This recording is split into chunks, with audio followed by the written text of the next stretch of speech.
नमस्कार किसान भाइयों। अब तक आप हमारे वीडियो बहुत ही अच्छी तरह से देखते आए हैं, शेयर करते आए हैं और लाइक्स भी करते आए हैं और कमेंट भी बहुत अच्छी तरह से की है।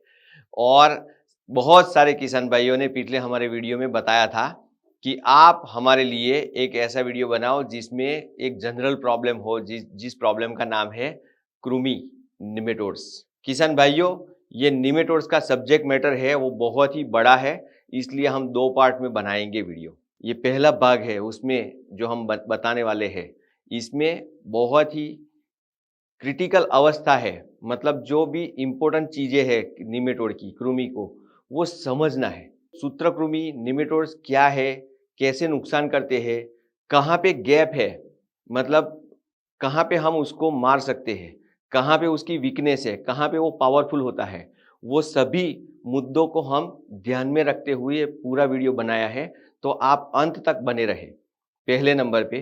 दूसरे नंबर पे, यहाँ पे मैं कहीं भी मिस करता हूँ तो ज़रूर आप कमेंट डालें। आपको अच्छा लगा तो भी कमेंट डालें, आपको लगा कि कहीं भी मिसिंग है, कहीं पे छूट गया है, तो आप उसमें कमेंट डालें कि ये बात रह गई है। तो किसान भाइयों, हमको पता चलेगा कि अगली बार हम ये सुधार कर पाएँ। तो आपकी कमेंट बहुत ही ज़रूरी है। किसान भाइयों, अभी तक आपने हमारे चैनल को सब्सक्राइब नहीं किया है, तो अब भी सब्सक्राइब कर लीजिए और बेल आइकन पे दबा दीजिए, ताकि ये कृषि विषयक अच्छी-अच्छी इन्फॉर्मेशन है वो आपको मिलती रहे। तो किसान भाइयों, हम शुरुआत करते हैं। सूत्रकृमि, निमेटोड क्या है? कि सूत्रकृमि और निमेटोड वो एक ही चीज़ है, बराबर? निमेटोड जो ज़मीन में आते हैं, लेकिन ऐसा नहीं है। कुछ कृमि गेहूँ में ऊपर भी आते हैं, मतलब गेहूँ के दानों में भी आते हैं, पैडी में भी आते हैं। कुछ कृमि गाँठ बनाते हैं, यानी कि जड़ों के अंदर जो बच्चा होता है, बच्चे से मतलब जुवेनाइल से लेके थोड़ा बड़ा बच्चा होता है, वो जड़ों में चला जाता है और जड़ों के अंदर अपना घर बनाता है, जिसको गाँठ बोलते हैं। वहाँ पे ही वो घर बनाता है, वहाँ ही प्रजनन करता है, वहाँ ही अंडे रखता है और फिर दूसरे बच्चे दूसरी गाँठ बनाते हैं। तो ऐसा करते-करते गाँठ कभी-कभी बहुत बड़ी हो जाती है, या तो नंबर ऑफ गाँठ है वो बढ़ जाती है, तो कभी जड़ें ऐसी दिखती है, इतनी विकृत दिखती है कि जो कभी आपने देखी भी नहीं होगी। और कुछ कृमि ऐसे होते हैं, जो कृमि गाँठ नहीं बनाते, लेकिन ज़मीन में रहते हैं और एक्टोपैरासाइट, मतलब बाहर से, मतलब मानो कि ये जड़ है, जड़ ऐसे है तो कृमि बाहर से उसका मुँह अंदर पंक्चर करके डाल के उसकी चोंच से रस चूसते रहते हैं और वो दाग धब्बे गिराते हैं। वहाँ पे ब्राउन, कत्थई जिसको बोलते हैं, वो धब्बा पड़ता है और वो होल बन जाता है। कृमि दूसरी जगह पे रस चूसने के लिए चला जाता है और वो होल से के अंदर से फफूंदी और दूसरे बैक्टीरिया वगैरह अंदर घुसते हैं, तो दूसरे भी डिसीज करते हैं। सूत्रकृमि को कई किसान भाई ऐसा समझते हैं कि गांठ दिखी तो ही कृमि है, लेकिन ऐसा नहीं है। गांठ वाले कृमि, मेलिडोगाइनी जिसको बोलते हैं, वो एक तरह के कृमि है। दूसरे कपास वगैरह में नुकसान करने वाले, बनाना, केले वगैरह में नुकसान करने वाले एक्टोपैरासाइट जिसको बोलते हैं, रोटाइलेंकस होते हैं, दूसरे अलग तरह के होते हैं, वो भी होते हैं। कुछ कुछ निमेटोड सिस्ट निमेटोड होते हैं कि जड़ों के ऊपर छोटी-सी सिस्ट बनाते हैं। सिस्ट मतलब एक पतला-सा लेयर बना के अंदर रहते हैं। पोटैटो के अंदर, मतलब आलू के अंदर गोल्डन सिस्ट निमेटोड भी बोलते हैं। जो सुनहरे रंग की एक छोटी-सी सरसों के दाने जितनी एक सिस्ट रहती है, उसके अंदर भी रह के बनाते हैं। कभी लाल सिस्ट भी होती है। तो किसान भाइयों, कृमि, सूत्रकृमि, निमेटोड्स के बहुत सारे प्रकार होते हैं। तो ये 4-5 तरह के निमेटोड हैं। किसान भाइयों, ये निमेटोड की साइज़ क्या होती है? मतलब हम अपनी नेकेड आई से तो नहीं देख सकते। तो मैं आपको समझाने की प्रयत्न करता हूँ कि जो आप रूल लेते हो, फुटपट्टी जिसको बोलते हैं, जो 1 सेंटीमीटर होता है, 1 सेंटीमीटर के 10 हिस्से करो तो 1 मिलीमीटर होता है। 1 मिलीमीटर के अंदर लंबाई में आप 4, 5, 10 कृमि रख सकते हो सीधी लाइन में। माइक्रोस्कोप में दिखते हैं सर्प जैसे, आप नेकेड आई से कभी नहीं देख सकते। लेकिन उसके लक्षण देख सकते हो, जैसे कि गाँठ है, सिस्ट है, या तो धब्बे है, या तो फिर गेहूँ में जैसे बीज में आता है, वो देख सकते हो आप। तो कृमि के ये प्रकार है, कृमि की साइज़ मैंने आपको बताई। अभी कृमि कैसे काम करता है, वो मैं आपको पूरा ब्यौरा देने जा रहा हूँ। यहाँ से आपको पता चलेगा कि कृमि एक्चुअली नुकसान करते हैं और कहाँ-कहाँ पे वो लूप होल, मतलब कि कहाँ-कहाँ पे आप नियंत्रण कर सकते हो, वो छोड़ते हैं जगह। तो वहाँ पे आप अटैक करोगे, तो आपको नियंत्रण अच्छी तरह से मिलेगा, वरना अच्छी तरह से नियंत्रण नहीं मिलेगा। शुरुआत करते हैं कि निमेटोड के अंडे होते हैं। अंडे जो होते हैं, वो एक सीज़न से दूसरी सीज़न पास हो सकते हैं। अंडे ज़्यादातर क्या होता है, फसलों की जो जड़ें होती है, पुराने स्टबल्स वगैरह जो ज़मीन में रह गई है, अवशेष जो रह गए हैं, उसमें रहते हैं। और उसके बाद में वो अंडे तब निकलते हैं जब आप दूसरी फसल लेते हो। मतलब अभी मानो कि अभी एक एग्ज़ाम्पल के तौर पे बता रहा हूँ कि अभी खरीफ की सीज़न में आपने कोई फसल की थी। मानो कि कोई लेग्यूमिनस क्रॉप किया था, अरहर किया था या तो मूँग किया था और अभी आप दूसरी कोई फसल ले रहे हो। वही की वही मतलब लेग्यूमिनस क्रॉप ही ले रहे हो, चना वगैरह ले रहे हो। दूसरा हो गया फिर तीसरी फसल, समर में वापस आप मूँग ले रहे हो। या तो सब्जी वाली फसली की बात करें तो पहले आपने मानसून में अगर आपने कोई खरीफ की सीज़न में लगाया, मिर्ची वगैरह लगा दिया। फिर मिर्ची निकाल के अभी बैंगन लगाया आपने और बैंगन खत्म हो जाने के बाद कोई फंसी वगैरह, बराबर? एस्पेरेगस वगैरह लगाया आपने। तो वो एक सीज़न से दूसरी सीज़न में पास होते हैं। पुरानी जो फसल के अवशेष है, वो उसमें रहते हैं। अंडे अंडे रहते हैं, अंडों में से वो बाहर निकलते हैं। तो अभी आपने जैसे पहली फसल लगाई थी, एक एग्ज़ाम्पल के तौर पे समझा रहा हूँ कि मिर्ची आपने लगाई थी, जून महीने में मिर्ची लगाई थी, अभी मानो आपने निकाल दी दिवाली के टाइम पे, बराबर? दिवाली के टाइम पे निकालने के बाद आपने बैंगन लगाया। तो मिर्ची की जड़ों में वो रहते हैं, छोटी-छोटी जड़ों में अंडे रहते हैं उसके। अभी जैसे ही आप बैंगन लगाते हो, फर्टिलाइज़र डालते हो, खाद डालते हो और पानी लेते हो, तो वैसे ही वो जैसे ही पानी मिलता है, उसको पता चलता है कि अभी नई फसल आने वाली है, तो वो अंडे टूटते हैं, हैचिंग होता है और अंडों में से निकल के वो दूसरी नई ज़िंदा जड़ों में मतलब बैंगन की जड़ों में वो घुस जाते हैं। अगर वो गंधवा कृमि नहीं है, मानो कि वो बाहर के एक्सटर्नल एक्टोपैरासाइट है, जैसे रोटाइलेंकस है, टाइलेंकस है, टाइलेंकोरिंकस है, ऐसे अलग-अलग तरह के आते हैं, तो वो है। तो वो बाहर ही जड़ों के ऊपर अटैक सीधा कर देते हैं और उसके ऊपर छेद कर देते हैं। जैसे आपने पहले लगाया था चिली, मिर्ची लगाया था, अभी लगाया बैंगन, तो उसका कॉमन बैक्टीरिया है जिसको सूडोमोनास बोलते हैं, या तो कॉमन फंगस है जिसको पिथियम या फाइटोप्थोरा बोलते हैं। उसके लिए जगह मिल जाएगी, वो अंदर घुसेगा। आप फंजीसाइड डालते रह जाओगे और आपको नियंत्रण नहीं मिलेगा। फंजीसाइड से शायद फंगस या तो बैक्टीरिया तो कंट्रोल हो जाएगा, बैक्टीरिसाइड कॉपर वगैरह डाल दिया, लेकिन निमेटोड कंट्रोल नहीं हुआ है। तो वो बारी-बारी अलग-अलग जड़ों में जाके पंक्चर करता रहेगा, रस चूसता रहेगा, आपकी वनस्पति का, आपकी फसल का वृद्धि विकास नहीं होगा और धीरे-धीरे दूसरे भी रोग आने की संभावना बढ़ जाएगी। ये दूसरी फसल में एंट्री हुई अभी उसकी। मानो कि अभी गंधवा कृमि है, रूट नॉट निमेटोड है, उसने अंदर एंट्री ले ली। अभी अंदर एंट्री लेने के बाद कोई निमेटिसाइड उस पे काम नहीं करता। ज़्यादातर मार्केट में निमेटिसाइड अवेलेबल है, वो उसमें से जो कार्बोफ्यूरन है, वो बहुत ही जहरीला है। वो उसको मारता है, उसके एडल्ट को भी मारता है और अंडों को भी मारता है। और अभी नई ज़माने की जो भी निमेटिसाइड आई है, वो निमेटिसाइड भी अंडों को मारने में ज़्यादा कारगर है। एडल्ट को नहीं मारती और एडल्ट जब अंदर चला गया पुख्त वयी का जो निमेटोड है वो जड़ों के अंदर अगर चला गया तो उसको आप नहीं मार सकते। कि पहली गैप ये है कि जो पुरानी फसल के अवशेष है उसको आप नष्ट कीजिए, ऑर्गेनिक मैटर ज़्यादा डालिए और ट्राइकोडर्मा या तो कोई भी बायोलॉजिकल वेपन है जैसे कि वर्टिसिलियम है, ट्राइकोडर्मा है, बराबर? पेसिलोमाइसिस है, वो निमेटोड के अंडे को मारती है। तो आप पहले से उसका ऑर्गेनिक मैटर के साथ मिला के ज़मीन में डाल दीजिए, तो अंडे ही नहीं बचेंगे। मैं मानता हूँ कि 100% कंट्रोल नहीं होगा, 50, 60, 70% कंट्रोल होगा, तो 60-70% तो कंट्रोल हो गया है अभी। और फिर जब आप बीज की बिजाई करें या पौधे का ट्रांसप्लांटिंग करें, तब उसमें जो अंडे मारने वाली है, वो दवाई का ड्रेंचिंग या तो ड्रिप से दे दें। ये दोनों उपाय कारगर हैं। क्यों? क्योंकि जब गंधवा कृमि एक बार अंदर चला गया, उसके बाद उसको मारना लगभग नामुमकिन है, लगभग। अभी यहाँ से आगे बढ़ते हैं। अभी वो एक बार अंदर चला गया, तो आप क्या करोगे? क्योंकि अंदर चला गया, कोई रसायन तो काम करेगा नहीं, बायोलॉजिकल तो काम करेगा नहीं। हो सकता है कि आप कोई रेजिस्टेंस वैरायटी ले लो, वो एक लूपहोल क्लियर है यहाँ पे कि आपको क्लियर करना है। बट एक बार अंदर घुस गया तो निमेटोड का प्रजनन साइकिल चालू हो जाएगा। जैसे मैंने पहले बताया था वो गांठ बनेगी, गांठ के अंदर वो प्रजनन करेगा, प्रजनन करने के बाद नए अंडे डालेगा, नए अंडे में से नए बच्चे निकलेंगे, जुवेनाइल निकलेंगे और वो फिर अलग गांठ बनाएंगे और धीरे-धीरे करके 5 से 6 महीने के अंदर इतनी जड़ें बड़ी हो जाएगी, ऊपर वृद्धि विकास ही नहीं होगा। मैंने कई जगह पे ऐसा देखा है मानो कि बैंगन है, तो बैंगन के 3-4 पौधे ऐसे होते हैं कि छोटे के छोटे रह जाते हैं और बाजू में इन्फेक्शन नहीं है तो वो बहुत बड़े हो जाते हैं। तो ग्रोथ और डेवलपमेंट में बहुत फ़र्क पड़ता है। अगर पीछे से इन्फेक्शन हो, मतलब मानो कि आपने फसल लगा दी और 1 डेढ़ महीने के बाद इन्फेक्शन होता है, तो वो फसल में ज़्यादातर प्रॉब्लम आपको लगता है कि ये पौधा बेचारा मरा-मरा चल रहा है, उसमें कोई जान नहीं है, ग्रीनरी वगैरह नहीं है, आपको कुछ और लगता है, आप जड़ें उखाड़ के देखते हो, तब आपको पता चलता है कि इसमें तो खतरनाक तरीके से निमेटोड लगा है। शुरुआती अवस्था है तो भी आपको ग्रोथ में रुकावट मिलती है। पीलापन नहीं लगता लेकिन ग्रोथ में रुकावट मिल जाती है क्योंकि निमेटोड जब एक बार जड़ों में एंट्री ले लेता है, तो वो जड़ खाना ही नहीं खाती।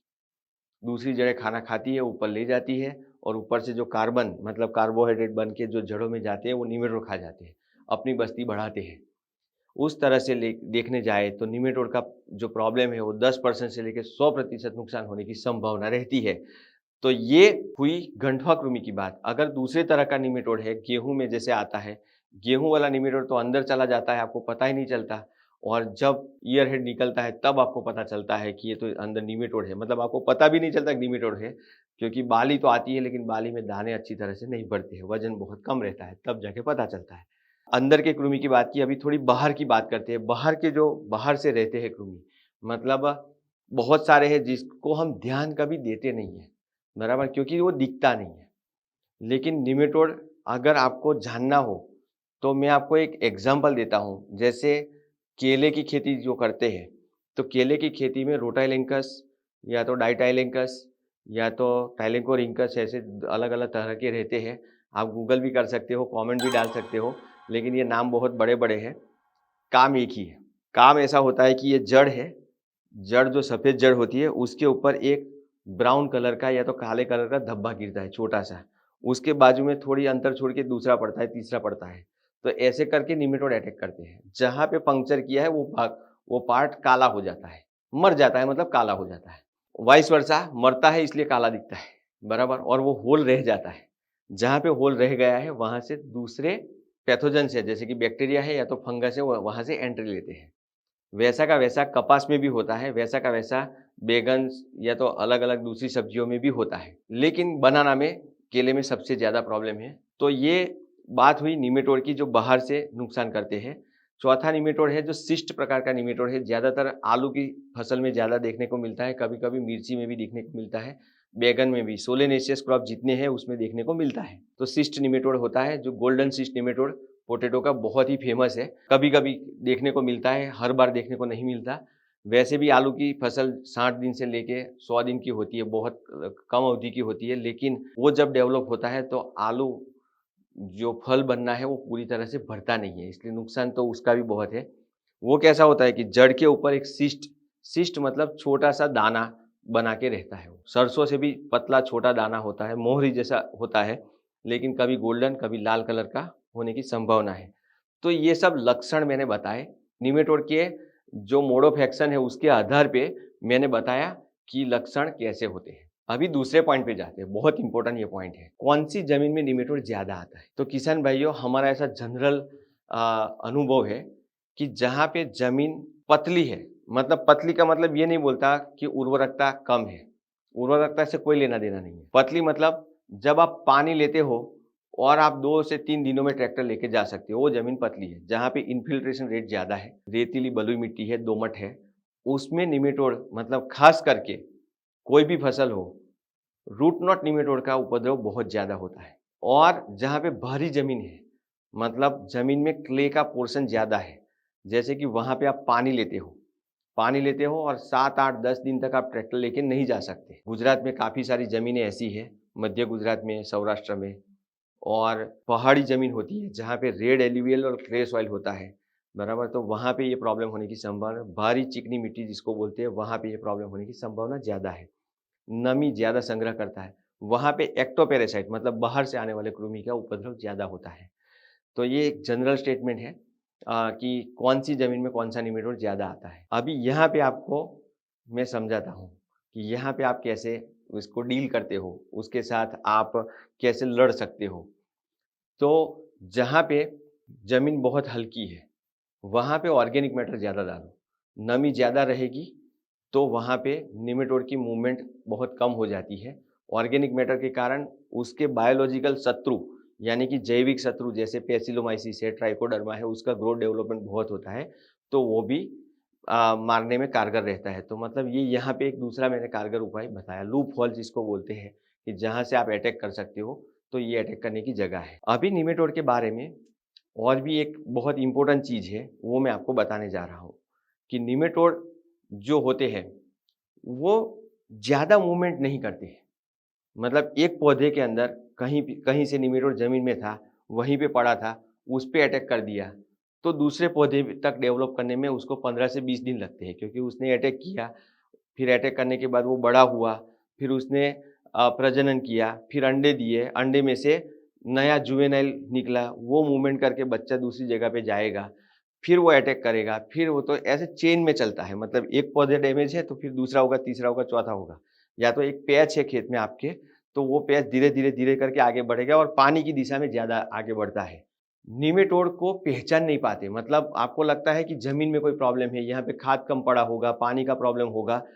तो मेरा कहने का तात्पर्य यहाँ पे ये है कि किसान भाइयों, आप है ना खेत का सर्वे करते रहो, चेक करते रहो कि जड़ें आप उखाड़ के देखो, बराबर? जब आपने पानी लिया है, हल्की ज़मीन है तो दूसरे या तीसरे दिन में जड़ निकालो, पूरी जड़ निकलेगी। भारी ज़मीन है तो 7वें 8वें दिन के बाद जड़ें निकालो, पूरी जड़ें निकलेगी और जो जड़ निकलती है उसको पानी में धो के आप देख सकते हो कि इसमें कृमि की मात्रा है कि नहीं है। एक्टोपैरासाइट बाहर वाले कृमि है, गाँठ वाले है या तो सिस्ट वाले है, बराबर? तो आपको वहाँ पे पता चलेगा।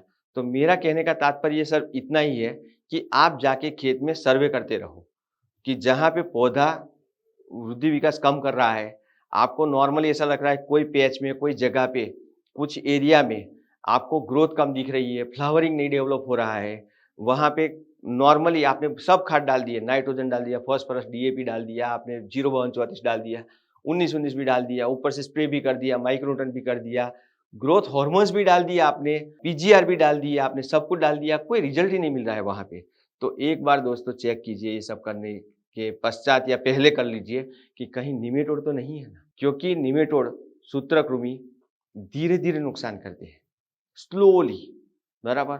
वो कैंसर जैसा डिसीज़ है, या तो आप बोल सकते हो कि वो डिसीज़ ऐसा है कि जैसे एड्स होता है इंसानों में, ये कोरोना जैसा नहीं है कि मानो कि कोरोना के वायरस ने अटैक किया और 5 दिन में स्टोरी खत्म, मतलब आपको जो सिम्पटम्स आने थे आ गए, आप हॉस्पिटल में। ये एड्स जैसा है, मतलब जब इन्फेक्शन लगा और सिम्पटम्स लक्षण दिखने शुरू हुए, उसमें आपको 2 साल, 5 साल, 10 साल भी लग सकते हैं। तो वैसे कृमि में इन्फेक्शन लगा, कृमि पौधे में अटैक किया और लक्षण दिखने में आपको 10, 15, 25 दिन भी लग सकते हैं। कभी-कभी तो महीना लग सकता है। नॉर्मल वृद्धि विकास रुकता है और आप सोचते रहते हो कि इसमें मैं फर्टिलाइज़र नहीं काम कर रहा, मेरी ज़मीन में ये प्रॉब्लम है, या तो पानी यहाँ पे पहुँचा नहीं होगा, ड्रिप का होल बंद होगा, समथिंग लाइक सिम्पटम्स दिखते हैं। देखो जो लक्षण है, वो फर्टिलाइज़र डेफिशिएंसी जैसे ज़्यादा होते हैं, नॉर्मली। ये कोई फफूंदी नहीं है कि सड़न होगी, गलन होगी, आपको दिखाई देगा, बराबर? सड़न गलन नहीं होती उसमें, उसमें जड़ पे अटैक होता है। तो जड़ पे अटैक जब होता है, तो लक्षण जो आते हैं नॉर्मली पानी की कमी, खाद की कमी, उर्वरक की कमी, ऐसे आते हैं लक्षण। तो किसान भाइयों, ये बहुत सिंपल तरीके से मैंने समझाया आपको।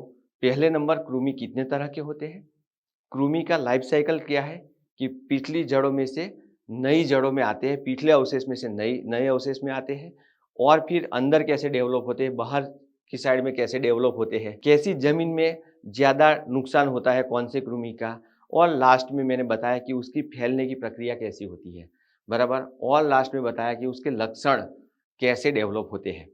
तो ये पॉइंट टू पॉइंट मैंने आपको बताया। किसान भाइयों, मैं आशा करता हूँ कि आपको ये सही लगा होगा, और सही नहीं लगा है तो आप कमेंट डाल के बता दीजिए कि इसमें क्या कमी रह गई है, तो हम अगले वीडियो में आपको बता देंगे। और यहाँ पे रुकना नहीं है, ये कृमि के बारे में ये फर्स्ट पार्ट है। मैंने थोड़ा-थोड़ा बताया है कि कहाँ पे लूप होल है, बराबर? लूप होल मतलब वीकनेस है, कहाँ पे निमेटोड कृमि वीक हो जाता है, कहाँ पे कैसे मूवमेंट करता है, उसके आधार पे वो लूप होल को पहचान के हम मैनेजमेंट स्ट्रेटेजी, कंट्रोल मैनेजमेंट, मतलब आईपीएम, आईएनएम जो बोलते हैं, इंटीग्रेटेड मैनेजमेंट जो स्ट्रेटेजी है, वो बना सकते हैं। तो अभी इंटीग्रेटेड निमेटोड कंट्रोल कैसे करेंगे वो मैं अगले पार्ट में बताऊंगा। उसमें बहुत सारी बातें हैं कि उसमें बायोलॉजिकल नियंत्रण है, केमिकल नियंत्रण है, लेकिन उसके साथ ही साथ में कुछ बिन खर्चे वाला, कोई खर्चा नहीं लगता आपको और डबल मुनाफा होता है। निमेटोड तो कंट्रोल होता है लेकिन आपको डबल फायदा होता है। वैसी भी तकनीक है, वो मैं आपको ज़रूर बताऊंगा, लेकिन अगले मंगलवार को, अगले हफ्ते में। तो तब तक के लिए हमें आज्ञा दीजिए। खूब खूब धन्यवाद। Thank you very much.